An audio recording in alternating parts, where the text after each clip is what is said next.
Hi, everybody. Welcome back to the second in pink. Oh, God damn. We're keeping that. Fuck. Yeah. We always keep the mistakes. The Hi, candle's everybody. been lit. Welcome back to the Second in Command podcast. My name is Timothy Simons. I'm Matt Walsh. We used to be a Veep rewatch podcast, but now we do this. We look at the politics of cinema in the cinema of politics. I don't know if that actually works. From two guys from the Selena White House. From the Selena Meyer. Look, we're Yeah. getting the tagline dialed in. Don't even worry about it. We are blessed today to have two wonderful guests. I don't know that we've had two. Well, we had Jen and Gabby on that one time. Yeah. So two wonderful guests. You might know them from the No Laying Up podcast network, from the Trap Draw. We have Phil Landis, a.k.a. Big Randy. You hesitated there. You had no idea what name to go with. And I didn't. That's what I like about having an alias. Yeah. And then we have DJ Piehowski, a.k.a. DJ Pie. Welcome. Thank you. Thank you for having us. Great to be here. Such a pleasure. We guys are, He flew grew us up out? outside my college hometown. Can you believe that? You didn't even tell me that, Tim. That's Genoa. crazy. He grew up in Genoa, and I went to Northern Illinois, and I worked at the YMCA where he played roller hockey. How apropos for today's That's film. You know? Yeah. Thank you for choosing this. what was your actual hometown, Walsh? I grew up in Chicago and then like Darien, Downers Grove. Darien. Yeah. That's the one that I was missing. Yeah. I felt like there was a D town that I was missing. Yeah. But What were the main bars in DeKalb? I know this is hyper local content, and we could talk about this. Man, after. DeKalb's going Jungle? crazy right now. the jungle was out on Starbusters Greek or no? Row, and then McKay's, I think it was. Okay. And that was McCabe's, and that was on Annie Glidden. Yeah. Or Lincoln Highway was the Right. stretch. Was the Junction there, the diner? Yeah, Junction was there. All And there right. was another good cocktail joint that was really fun. Kind of had like almost like felt like a bowling alley bar. It was Sure. really good. We But I could take can't the rest of remember that offline, but I had to get that off my chest. We Yeah. want to talk Huskies football. We were talking about a couple I'm of terrible. a couple alumni from Mid-American Conference schools. Well, I can tell you this much. I saw Kenny Battle, who's the stud who came out of Miami of Ohio circa 1986. Oh, that's a name. I can't believe Football? I've forgotten. Basketball. Oh, Ron Harper. Yes, I Yeah. saw Kenny Battle cover Ron Harper and shut him down at the Northern Auditorium when they came to town. Truly probably the only time he was shut down, Yeah, at least. or played him well enough where he didn't turn the game. I think we might have Okay. beat him. But it worked out okay for Ron Yeah, Harper. Ron though. Harper. Did That's Ron right. Harper end up taking over the shooting guard position once Michael Jordan left? Essentially. He was on those teams. Yeah. He was concurrent But with he always Michael. took the There were a first couple quarter, years after. He always took the first quarter shots. Ron Harper would like warm Yeah. up the hoop for Jordan. Truthfully, right? That's how Yeah. they approach the first quarter. And then he was on I think the second Lakers. three-peat with the Bulls. Right. Yeah. And then he went out to the Lakers. And Yeah. I think he won at least 2 with them. Yeah, Phil Jackson got him. He ended up winning a lot of titles. Yeah. We're so lucky to have Phil and DJ here. We've been friends for a number of years. Every year we do an Oscar podcast. So if you want to listen to stuff about golf, go to No Laying Up. It's one of my favorite podcasts, which is how we ended up becoming friends. But also if you want to listen to the Trap Draw, we record, and this is your 6th year, my 4th year. And we try to do it in person, which is why we're able to have them in studio.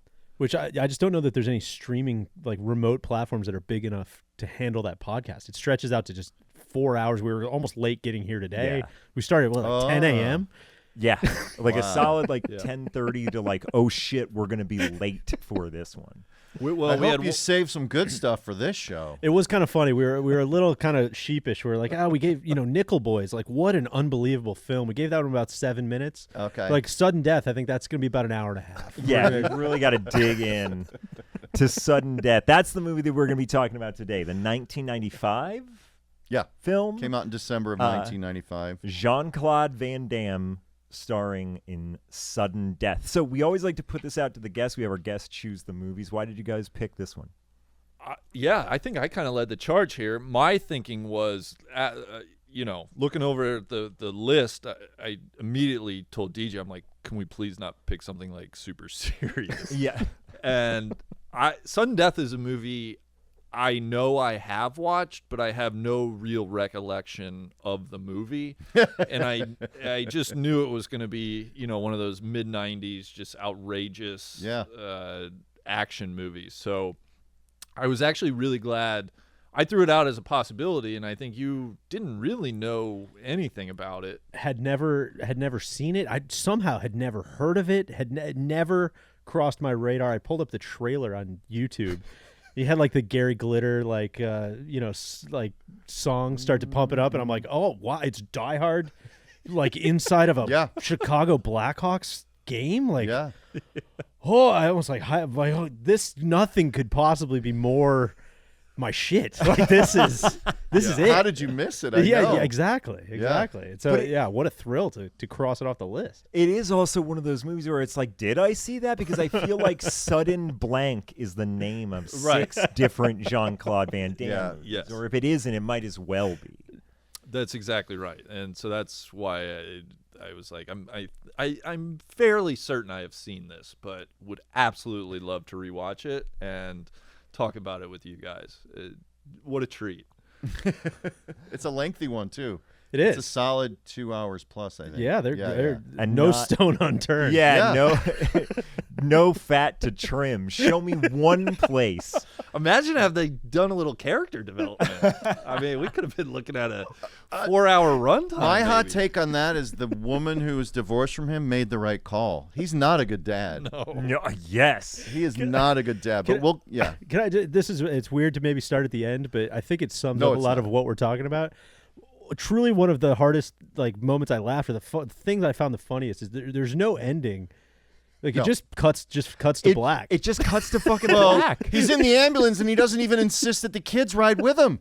He's like ditching out on his kids How are again. they getting home? Who's taking him home? Because Who? the mom and She's stepdad not are out there. to dinner. We know they I had know. dinner plans. But they're not at the Pittsburgh Stadium. Right, that's what I'm saying. Oh yeah, They're- okay. Yeah. But to your point on the wife and that whole storyline, I'm like, now we don't have time, man. Straight up, we can't get back to that stuff. There's no on second thought, you brought down that helicopter, and now I think maybe we should just cut to black. The story's over. I think I'm going to say this. I'm going to throw out a pretty hot take here. I think this is the best movie we've covered on the podcast, and it absolutely sucks shit. yes. That's like my real hot take, Yeah. is that this might be the best movie I've ever seen, and also 0 stars. Yeah, it's very compelling but not well made. Yeah. Yeah, that's a true hot I take. honestly think that could be the Jean-Claude Van Damme just career. If you need a one-line epitaph. he is likable. Like super compelling, but Yeah. I think it sucks. I can't look away, but I can't really explain why. I blame the writers. All right, so yeah, let's kick it over. So to 95 historian December it Walshy. came out. So we like to touch on the year before so we know what that audience, that American audience that was sitting in theaters, what they were experiencing at the time. So other box office hits from that year, I just picked some random from the top 10. James Bond GoldenEye 7 came out that year. Casper the Ghost movie came out. You know what else came out this year and just crushed the box office? Die Hard with a Vengeance. Sure. I think he was maybe rumored two. to. I think, believe it or not, I can't believe Bruce Willis passed on this. But Yeah. I think it was like, I think I'm going to make the second Die Hard instead. Waterworld came out that year. Oh, wow. And the first Jumanji came out. The Robin Williams one? I guess so. I didn't see it. You missed that one? I did. And then the Oscar for 95, which was obviously for the 94 season, went to Braveheart. Sure. So that's kind of where America was at. Okay. Oasis and Blur were at the top of the music charts. Pearl Jam. Michael Jackson had a #1 hit with You Are Not Alone. So Jackson was still out there occupying our space. The OJ trial was one way to put it. Yeah. And making friends with Macaulay Culkin. The OJ trial was the news story. Trial of the century. OKC bombing. The Bosnia War ended that year. Okay. We lost Jerry Garcia that year. Your boy. Yeah, that's like a Yeah. long time into the 90s. He was really, well, it's a long time now, but Tim, you'll like this one. DVDs were invented or came on the market. Hard media. Yeah. How about that? He loves any story And about. I think those are they're gonna come back. At any Yeah, they're time coming here. back. Yeah. Big time. Well, you've seen Tim's collection, Exactly. I'm sure. And He's very you're proud of going to it. be front of the line, man. Once everybody else gets on board, you're going to be the king. We officially exited Desert Storm. We finally closed that chapter in American military activity. Mission accomplished. Mission accomplished. Million Man March happened. Louis Farrakhan put together the Million Man March. and I just looked up the word politics because this show is, if nothing, it's politics. Yeah. And politics, as defined or as the definition I found on the internet, is activities associated with governance of a country, especially the debate or conflict among people or parties having or hoping to have power. I mean, And this movie is that not what is we so just watched? political. Yeah. Is that not what we just watched? Yeah. Right there. Yeah. Yeah. I think the big thing that sticks out to me is that we were still. So Die Hard with a Vengeance is actually the third one. Sure. So Die I Hard. thought it was Culpa. 2. No, that's Die Hard 2, Die Harder. Okay. Thank Die you. Hard with a Vengeance is Yeah. the introduction of Samuel L. That's Jackson. in New York. And They're in okay. New York. So we're deep into the trilogy. Yeah, we're obviously. deep into Yeah, the yeah. trilogy. And what were some of the other ones there? Oh, the movies: Casper, Seven, Waterworld, Jumanji, Goldeneye, Okay. James Bond. So we're still. I guess what's crazy about this is that we are still like very much in the Die Hard world, yet like the it's just Die Hard, but XYZ that is still existing alongside of it. Like we're not done with Die Hard movies, but we're still Yeah. getting like the cast-offs. Yeah. The tail has kind of caught up to Die Hard comes out. Somebody says we should make a Die Hard. They have to write it. They have to shoot it. They have to edit. It has to come out. And like now, as you're saying, like there's still new Die Hards being made, but the cars have kind of caught each other. Yeah. Yeah. The rip-off market Yeah. has caught up. Yeah. That's a fascinating nexus to And- be in. Go ahead. Sorry, just No. run Never through say sorry on all this. of that stuff. I like to think now, man, the 90s, that was pretty quaint, but like hearing those list of events, shit was crazy Yeah. back then. Yeah. Like, Yeah. I think shit's just always crazy is the takeaway I'm gonna have. Yeah. I so agree with you. Like, there's always something like, and I didn't go too deep, obviously, but like, we were all, how old? You guys were young. I'm old, but you were young people. Were you obsessed with the OJ trial as young people? I can remember, yeah. So December of '95, I had just turned 12 in October. Okay. And I vividly remember it would have been 6th grade for me later on, our teacher putting on the radio as they read out the verdict at Yeah. the OJ Yeah. trial. Everybody knows where they were. Yeah.